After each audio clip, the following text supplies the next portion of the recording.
बिस्मिल्लाहिर्रहमानिर्रहीम। अस्सलाम वालेकुम नाज़रीन, आप यूट्यूब चैनल देख रहे हैं। मैं इमरान खान हूँ। आज एतवार का दिन था, कोई बहुत ज़्यादा खबरें नहीं थी, लेकिन एक अच्छी खबर से बातचीत का आगाज़ करते हैं। और ये खबर है पाकिस्तान के लिए, पाकिस्तानियों के लिए एक नए एजाज़ की। पाकिस्तान के कोहे पैमा है सरबाज खान। उन्होंने एक नई तारीख रकम की है। उन्होंने दुनिया की 8000 मीटर से बुलंद तमाम चोटियाँ बगैर मसनूई ऑक्सीजन के सर कर ली हैं।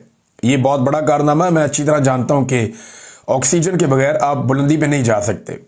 ये नहीं, बाद औक़ात मैं ट्रैवल करता रहा शिकार के लिए या हाइकिंग के लिए। हाइट्स के ऊपर जब हम जाते हैं तो सर दर्द शुरू हो जाता है। आपको वहाँ थिन ऑक्सीजन होती है, तो आप ऑक्सीजन के बगैर गुजारा नहीं कर सकते। लेकिन मसनूई ऑक्सीजन के बगैर सरबाज अली ने यह कारनामा सर अंजाम दिया, और ये पाकिस्तान के पहले कोहे पैमा है जिन्होंने ये काम किया। और ये ज़बरदस्त कारनामा है। पाकिस्तानियों को मुबारकबाद, सरबाज अली को मुबारकबाद। अल्लाह ताला आपको और कामयाबी अता फरमाए। आप पाकिस्तान के लिए और एजाज़ भी जीत कर लाएं और कामयाब रहें। नाज़रीन, इमरान खान साहब बाहर आ रहे हैं, नहीं आ रहे, रोज़ाना इसी के ऊपर बात करते हैं। ज़ुल्मे खलीलज़ाद ने भी इसके ऊपर बात की है। डोनाल्ड ट्रंप के साथी हैं, इन्होंने इसके ऊपर 2 ट्वीट्स किए हैं। एक ट्वीट में उन्होंने वो बात की जो खबर उन तक पहुंची है। दूसरे ट्वीट में उन्होंने अपना एनालिसिस किया और बताया कि ये भी चीज़ें पता चल रही हैं, और अगर ये हो जाता है तो नतीजा क्या निकलेगा। लेकिन सबसे पहले आप ज़ुल्मे खलीलज़ाद को देखें। वो ये कहते हैं कि there are reports that Imran Khan will be released soon. कि रिपोर्टें आ रही है कि इमरान खान को जल्दी छोड़ दिया जाएगा। मैं उम्मीद करता हूं कि ये रिपोर्टें सच्ची हूं। पाकिस्तान को जो है इससे फ़ायदा पहुंचेगा इमरान खान साहब को रिहा करने से, पाकिस्तान के अंदर भी और पाकिस्तान से बाहर भी। और ये बड़ा हसास वक्त है, पाकिस्तान को इससे फ़ायदा होगा, और ये बेहतरीन चीज़ है जो पाकिस्तान को करनी चाहिए। ये है जी एक ट्वीट। दूसरे में उन्होंने कुछ खदशात का इजहार किया, जिसके बारे में मैं भी बात कर रहा था। और मेरी इत्तला के मुताबिक ऐसा कुछ नहीं होना जा रहा। पाकिस्तान की मिलिट्री एस्टेब्लिशमेंट किसी सूरत भी इमरान खान को अभी रिहा नहीं करेगी, मुझे ऐसा लगता है। ये नहीं, अगर कोई उनके दिमाग में कोई अक्ल आ जाए या उन्हें लगे कि यार ठीक है बस बहुत हो गई है, तो फिर तो छोड़ देंगे। लेकिन बज़ाहिर जो दिखाई दे रहा है उसमें कुछ ऐसा लगता नहीं है। और ये मैं आपको अपनी असेसमेंट बता रहा हूँ, कोई खबर नहीं दे रहा। मुझे ये लगता है कि मिलिट्री एस्टेब्लिशमेंट इमरान खान को इतने आराम से नहीं छोड़ेगी। वजह यह है कि वो इमरान खान को या इमरान खान की सोच को या उसकी पॉपुलैरिटी को अपने लिए खतरा समझते हैं। अब ये ज़ुल्मे खलीलज़ाद ने जो दूसरा ट्वीट किया उसमें उन्होंने ये कहा कि इमरान खान साहब की जो मुमकिना रिहाई है, इसका एक और नुक्ता नज़र भी है या एक और पहलू भी है। और वो ये है कि फ़ौज को भारत के साथ जो अभी कुछ कामयाबी मिली है उसकी वजह से वो अपने आप को मजबूत महसूस कर रही है। और इस तरह मिलिट्री एस्टेब्लिशमेंट जो है वो इस नतीजे पर पहुंची है कि जमहूरियत या पाकिस्तान तरीके इंसाफ की तरफ कोई मुस्बत काम करने की ज़रूरत ही नहीं है। यानी तरीके इंसाफ और जमहूरियत के लिए कुछ करने की ज़रूरत नहीं है। यहाँ अल्लाह ताला ने कामयाबी जो पाकिस्तान की एयरफोर्स को दी है, उससे फ़ौज ने खुद को मजबूत महसूस किया है। मैं पिछले वीलॉग में ये बात भी कर रहा था कि एक रिलीफ मिला है पाकिस्तान की मिलिट्री एस्टेब्लिशमेंट को, और यहाँ वो फैसला कर सकते हैं कि उन्होंने अब अक्लमंदी वाले रास्ते पे जाना है या उसी रास्ते पे चलना है जिस पे वो 3 साल से चल रहे थे। वैसे उसी रास्ते पे चलेंगे तो उसी तरह का नतीजा होगा जैसा पहले हुआ था। और हर बार ये नहीं होगा कि पाकिस्तानी कौम जो है वो गैर मशरूत तौर पर आके साथ खड़ी हो जाएगी। देखिए, इंडिया के साथ जब भी लड़ाई होगी तो कौम आपके साथ खड़ी होगी, ये तो बात सच है। कौम को खड़ा होना पड़ेगा। लेकिन क्या बाकी मामला खत्म हो जाएंगे सारे? मिलिट्री एस्टेब्लिशमेंट, फौज और अवाम के बीच में जो एक दूरियां हैं ये खतरनाक हद तक फिर बढ़ती चली जाएंगी। बहरहाल उन्होंने कहा जी कि कोई अगर जरूरत नहीं है, एस्टेब्लिशमेंट ये समझ रही है और इस तरह का कोई फैसला कर लिया गया है, तो ये दूरंदेशी नहीं है।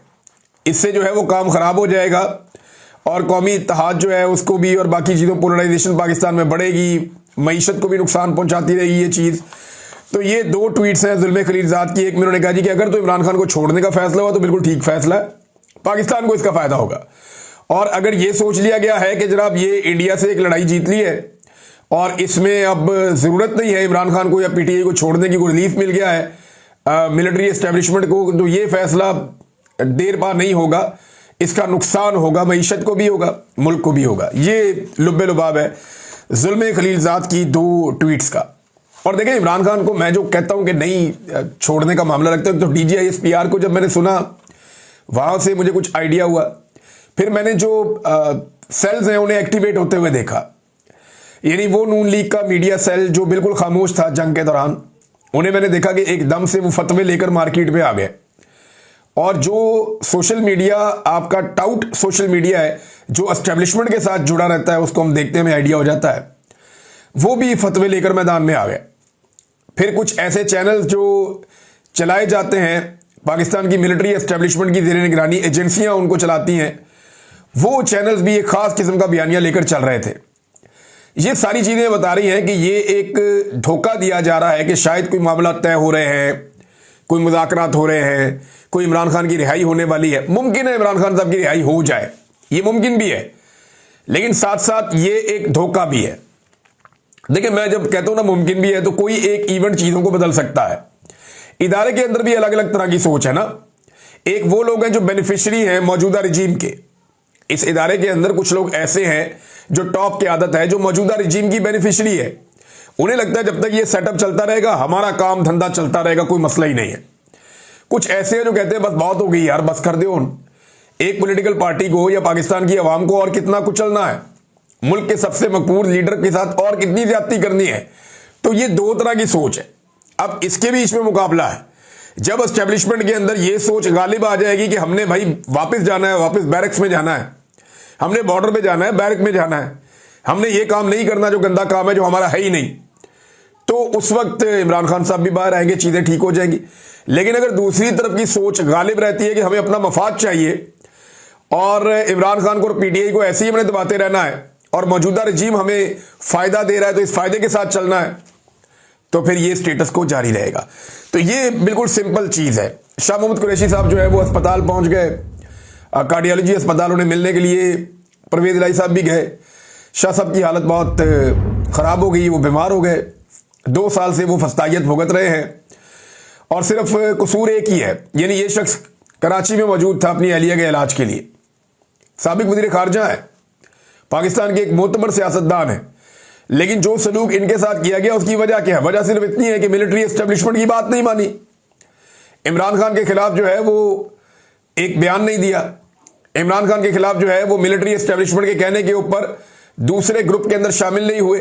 और जो लोग दूसरे ग्रुप में शामिल हुए उनकी हालत तो देखें आप। जहांगीर तरीन किधर है, अलीम खान किधर है, परवेज खटक किधर है, महमूद खान किधर है, जो बाकी लोग शामिल हुए, कराची से कुछ लोग हैं, कुछ पंजाब से हैं, कोई इधर उधर से, उन सारों की सियासत ही तबाह हो गई। आज वो सारे कोशिश कर रहे हैं कि वो वापस आ जाए और पछता रहे हैं कि शाह मोहम्मद कुरैशी साहब ने हौसला कर दिया, खड़े हो गए, हम भी खड़े हो जाते। अब परवेज इलाही साहब गए, उनको मिलने के लिए उनकी इयादत भी की है, तो पीआईसी में उन्हें दाखिल किया गया है। और मेरी इत्तला के मुताबिक शाह मोहम्मद कुरैशी साहब को और यास्मीन राशिद साहब को जल्दी छूट जाना चाहिए, क्योंकि मेरे पास कुछ इंफॉर्मेशन है और बड़ा दबाव है पाकिस्तान की एस्टेब्लिशमेंट पर भी कि इन्हें छोड़ दिया जाए। लेकिन मियां नवाज शरीफ साहब को प्रॉब्लम यह है कि अगर यास्मीन राशिद साहब बाहर आ जाती हैं तो उनकी सीट खतरे में पड़ेगी। खतरे में नहीं भी पड़ेगी तो वो गंदे होंगे, उनकी सियासत गंदी होगी, ये उनको प्रॉब्लम है। बहरहाल शाह मोहम्मद कुरैशी साहब जो हैं वो अस्पताल में बीमार पड़े हुए हैं, बाकी लोग भी बीमार हैं, यानी एजाज चौधरी साहब की हालत आपके सामने, बुजुर्ग आदमी है। मियां महमूद रशीद साहब को मैं खुद जेल में मिला हूं, उनकी हालत बहुत खराब थी, उन दिनों भी उनका इलाज चल रहा था। उमर चीमा साहब के बाजू फ्रीज हो गए, उन्हें नंगे फर्श पे नीचे सर्दी के अंदर लटाते रहे, तो उनकी भी हालत खराब हो गई है।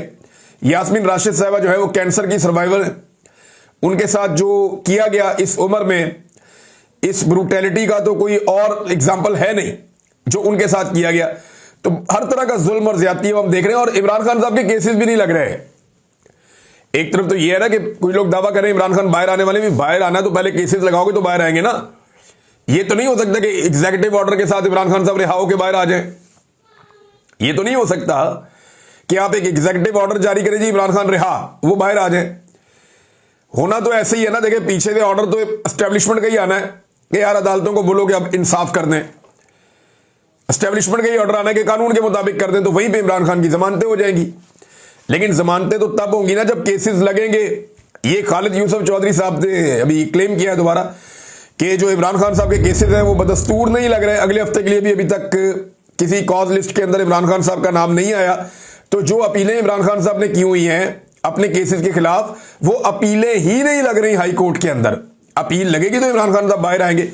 तो ये भी कहानी है। अभी तक जब मैं आपसे बात कर रहा हूं, जितना मैंने सुना या जितनी चीजें मैंने पढ़ी हैं उसके मुताबिक तो फिलहाल ये कहानी है। नाज़रीन, शाहिद अफरीदी साहब पे पाकिस्तान में बहुत तनकीद हो रही है। उन्होंने आर्मी चीफ साहब को चूम लिया। तो भाई जब आर्मी चीफ साहब को कोई एतराज़ नहीं है चूमने पे, तो बाकी लोगों को क्या एतराज़ है कि वो शाहिद अफरीदी साहब पे तनकीद करें कि क्यों चूमा है उन्होंने। भाई वो अपनी इंडिविजुअल कैपेसिटी में कुछ भी करें, उन्हें ये करने का हक है। हाँ, उस जगह पे मैंने एतराज़ किया था जहां पे वो पीठ में छुरा घोंपते हैं कि पहले कहते हैं इमरान भाई, और फिर सारी तनकीद भी इमरान खान पे कर देते हैं, इमरान खान की वाइफ पे कर देते हैं और शहबाज शरीफ को हीरो बना देते हैं। तो वहां मैंने तनकीद की थी, वो जायज़ थी। कोई किसी को चूमे, कोई कुछ करे, उसके ऊपर किसी किस्म का कोई एतराज़ नहीं होना चाहिए। ये उन दोनों लोगों का इनफरादी मामला कि वो आपस में कैसे मिलते हैं, कैसे एक दूसरे के साथ ताल्लुक रखते हैं। और वैसे भी पाकिस्तानी फौज जो है उसने अभी एक लड़ाई जीती है, तो फरते जज्बात के अंदर अगर उन्होंने ये चूमा है तो इससे कोई फर्क पड़ना नहीं चाहिए। लेकिन पाकिस्तानी जो है वो तो मौके की तलाश में रहते हैं। और पाकिस्तान तहरीक इंसाफ के लोग वो तो शाहिद अफरीदी को ये समझते हैं कि क्योंकि ये इमरान खान का दुश्मन बना हुआ है, इसने हर वो मजाक उड़ाया इमरान खान का जो नहीं उड़ना चाहिए था। इमरान खान के पैर पे प्लस्तर बंधा हुआ था टांगों पे, उसका भी इसने मजाक उड़ाया जहाज के अंदर बैठ के, गाड़ी के अंदर बैठ के। तो शाहिद अफरीदी ने बार बार इमरान खान का मजाक उड़ाया और शहबाज शरीफ से अभी शील्ड भी वसूल की है हाल ही में। तो यानी मुझे समझ भी नहीं आई वो शील्ड, दो लोगों का मुझे समझ नहीं आया। एक शहबाज शरीफ ने शाहिद अफरीदी को जो शील्ड दी वो क्यों दी, दूसरा गवर्नर खैबर पख्तूनख्वा ने हकीम लोहापाड़ को जो वो दिया, मेडल बनाया, वो क्यों बनाया। ये दो चीजें मुझे अभी तक समझ नहीं आई। किसी दोस्त के पास इंफॉर्मेशन है तो बता दे। बहरहाल ख्वाजा आसिफ ने जो एक स्टेटमेंट दिया, ये तो चले थोड़ा सा लाइटर नोट में बात हो गई। ख्वाजा आसिफ ने जो स्टेटमेंट दिया ये बड़ा संजीदा है। ख्वाजा आसिफ ने कहा कि जिन तालिबान के लिए दुनिया भर के इल्जामात हमने बर्दाश्त किए, जिनको सपोर्ट किया, आज वही इसराइल और हिंदुस्तान के साथ खड़े हैं। ये ख्वाजा आसिफ का स्टेटमेंट है। ये बड़ा संजीदा स्टेटमेंट है, लेकिन इसको आप तारीखी बैकग्राउंड के बगैर फिक्स नहीं कर सकते। लेकिन तालिबान का जब आपने साथ दिया तो आपने ये काम शुरू किया रूस के खिलाफ अमेरिका के कहने पर। उसके बदले में आपको डॉलर मिले, आपको रियाल मिले, आपको दिरहम और दिनार मिले, क्योंकि अरब ममालिक जो हैं वहां पे भी एक माहौल बन रहा था, लोग बगावत की तरफ जा रहे थे। तो जितने ऐसे लोग थे जो फाइटर्स थे, अरब ममालिक ने उन सब का रुख कर दिया अफगानिस्तान की तरफ के जाओ और जाकर रशिया से लड़ो।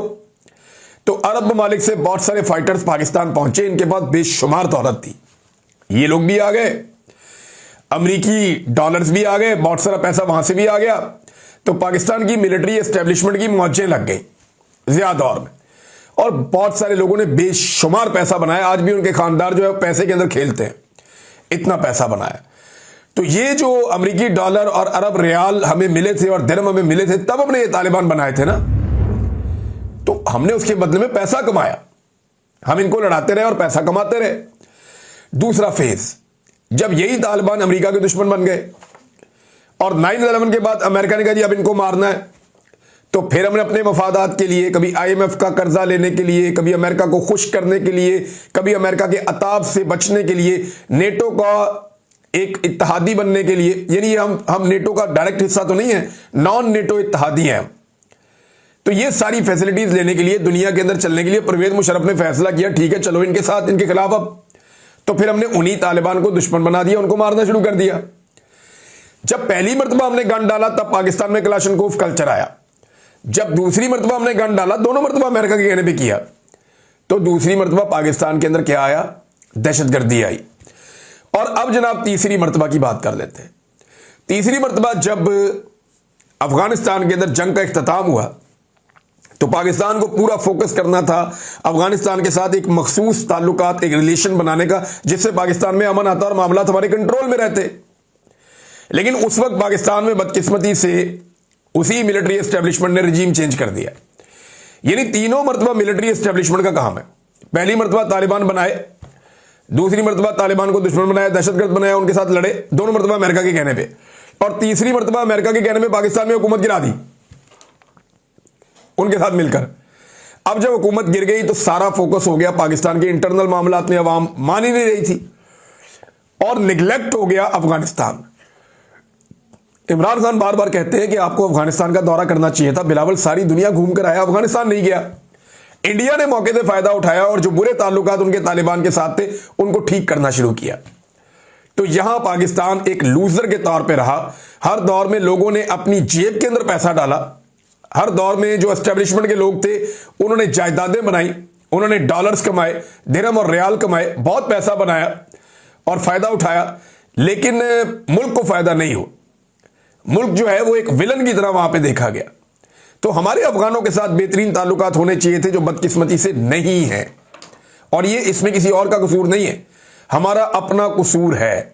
नाज़रीन, अभी हम अपने कसूरों की सजा काटते हैं तो ये एक और खबर है, और ये बड़ी अफसोसनाक खबर है। तहरीक तालिबान पाकिस्तान ने डेरा इस्माइल खान, जो साउथ खैबर पख्तूनख्वा का इलाका है, ये वज़ीर आला अली अमीन गंडापुर का अपना ज़िला है, यहां से 2 सिक्योरिटी एहलकारों को अगवा किया है, जिनमें सेकंड लेफ्टिनेंट सईद अहमद हैं, जिनका एक वीडियो भी बयान सामने आया।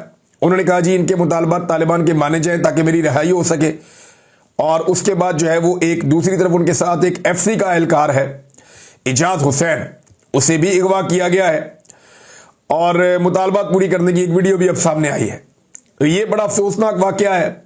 यही तालिबान जिनको पाला गया, जिन्हें गुड तालिबान कहा गया, बैड तालिबान कहा गया, अब वो पाकिस्तानियों के गले पड़े हुए हैं और सिक्योरिटी फोर्सेस के लोगों को पहले भी अगवा करते रहे, अब भी अगवा कर रहे हैं।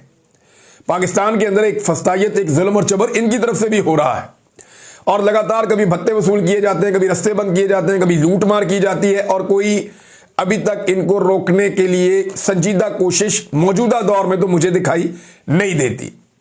तो यहां पे एक मुकम्मल कोशिश होनी चाहिए, पुलिस को स्ट्रेंथन करना चाहिए, जो लोकल इंतजामिया उसको मजबूत करना चाहिए और अफगानिस्तान के साथ बात करके इनके खिलाफ जो बॉर्डर एरियाज है वहां पे मुकम्मल तौर पे क्लीन अप करना चाहिए। नाज़रीन, एक और चीज है, जो कीमत चुका रहे हैं ना पाकिस्तान और इंडिया के तनाज़े की, वो लगातार कीमत चुका रहे हैं कश्मीरी नौजवान।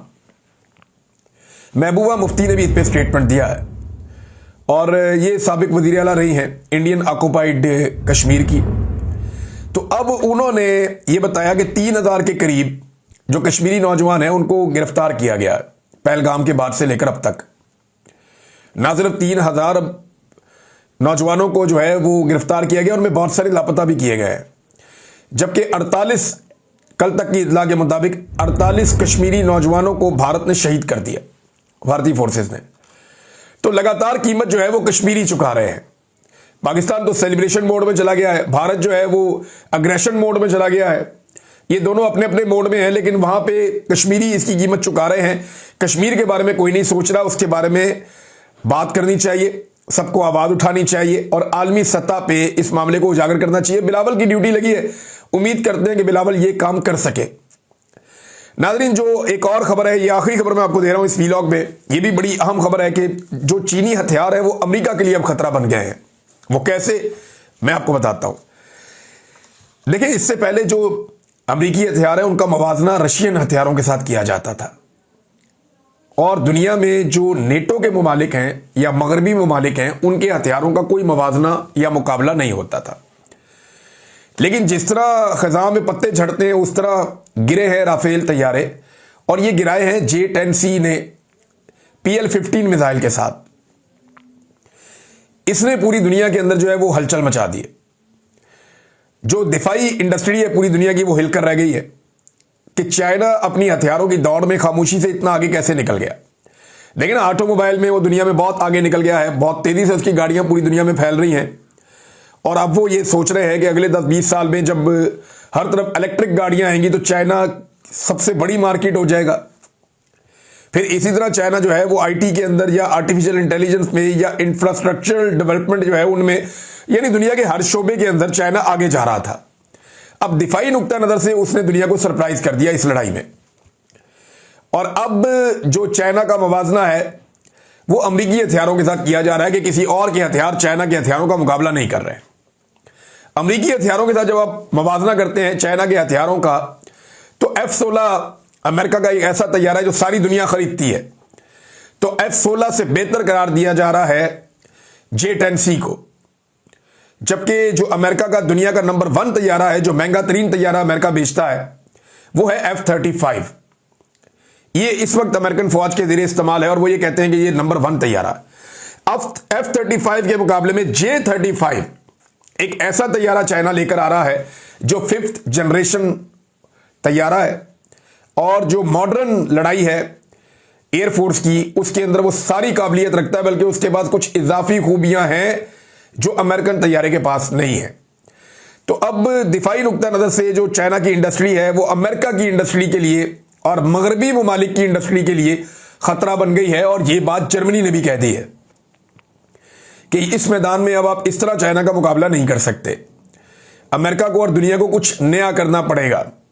यहां पे देखें ना, जो एक नया इत्तेहाद बन सकता है, मैं बहुत अरसे से उसके बारे में बात करता चला आया हूं कि चाइना, रशिया, पाकिस्तान और बाकी आसपास के खित्ते के तमाम ममालिक, सेंट्रल एशियन ममालिक या जो यूरोपीय ममालिक हैं, फर्दर वो भी साथ शामिल हो जाएंगे, क्योंकि यूरोप का जो है वो डिस्टेंस चाइना से या एशिया से इतना ज़्यादा नहीं है। यहां से आप ईरान के रास्ते जा सकते हैं, तुर्की के रास्ते जा सकते हैं, ज़मीनी और समुद्री रास्ते इख्तियार किए जा सकते हैं। तो ये एक अलायंस मैं माजी में भी बताता रहा हूं कि सेंट्रल एशियंस, ईस्ट एशियंस, ये सारे मिलके एक बड़ा अलायंस बना सकते हैं। लेकिन यहां पे रुकावट सिर्फ एक मुल्क है, जो भारत है। अगर भारत होश के नाखून ले तो इस खित्ते में आबादी भी सबसे ज्यादा है, मैन पावर भी सस्ती है, मार्केट भी सबसे बड़ी है और टेक्नोलॉजी भी बहुत तेजी से आगे बढ़ रही है, जबकि वसाइल भी कुदरती बहुत ज्यादा है। अगर ये एक पूरा इत्तेहाद बन जाए तो यूरोप को और मगरिब को ये 2 दहाइयों में पीछे छोड़ सकता है। लेकिन उसके लिए भारत को जो है वो मुस्बत किरदार अदा करना पड़ेगा। अब तक के लिए इतने, अपना ख्याल रखिएगा, अपने इस चैनल का भी। अल्लाह हाफिज।